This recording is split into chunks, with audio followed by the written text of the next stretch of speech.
আসসালামু আলাইকুম everyone, hope you all are doing great. আজকে আমরা স্পোকেন ইংলিশের 3টা রুল শিখব, যেটা আমরা আমাদের দৈনন্দিন জীবনে ব্যবহার করতে পারি। কথা না বাড়িয়ে চলুন আমরা আমাদের ভিডিওটা শুরু করি। আমাদের প্রথম রুল, আমরা অনেক সময় বলি না মাত্রই ব্যাপার। সেক্ষেত্রে আমরা ইংলিশে বলতে পারি ইটস অনলি অথবা it's just a matter of. এরকম কয়েকটা সেন্টেন্স এক্সাম্পল দেখে আসি। এটা মাত্র 2 দিনের ব্যাপার। It's just a matter of 2 days। এটা মাত্র 5 মিনিটের ব্যাপার। It's only a matter of 5 minutes। এটা মাত্র 3 ঘন্টার ব্যাপার। It's only a matter of 3 hours। এবার আমরা আমাদের রুল নাম্বার 2-তে চলে যাব। আমরা অনেক সময় বলি না যাবত কিছু হচ্ছে।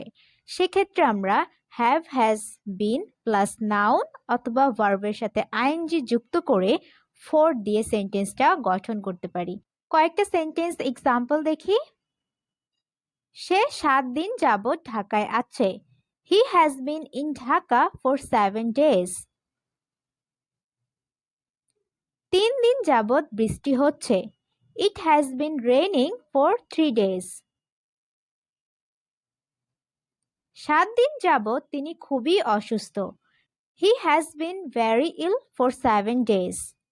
আমাদের লাস্ট রুল, অনেক সময় আমরা বরং দিয়ে কথা বলি। সেক্ষেত্রে ইংলিশে আমরা রাদার ওয়ার্ডটা ইউজ করতে পারি। সেক্ষেত্রে আমাদের সেন্টেন্স স্ট্রাকচার হচ্ছে সাবজেক্ট উড প্লাস রাদার, ভার্বের বেস ফর্ম প্লাস আদার্স। কয়েকটা সেন্টেন্স এক্সাম্পল দেখে বোঝার চেষ্টা করি। আমি বরং বাড়িতেই থাকব। I would rather stay at home. তুমি বরং ইংরেজি শিখবে। You would rather learn English. তুমি বরং আগামীকাল আসবে। You would rather come tomorrow. আমি বরং এখন পড়তে বসবো। I would rather read now. I hope আমরা এরকম সেন্টেন্স স্ট্রাকচার দিয়ে এরকম হাজারো সেন্টেন্স গঠন করতে পারবো। ভিডিওটা কেমন লেগেছে অবশ্যই কমেন্ট করে জানাবেন। সবাই ভালো থাকবেন। আসসালামু আলাইকুম।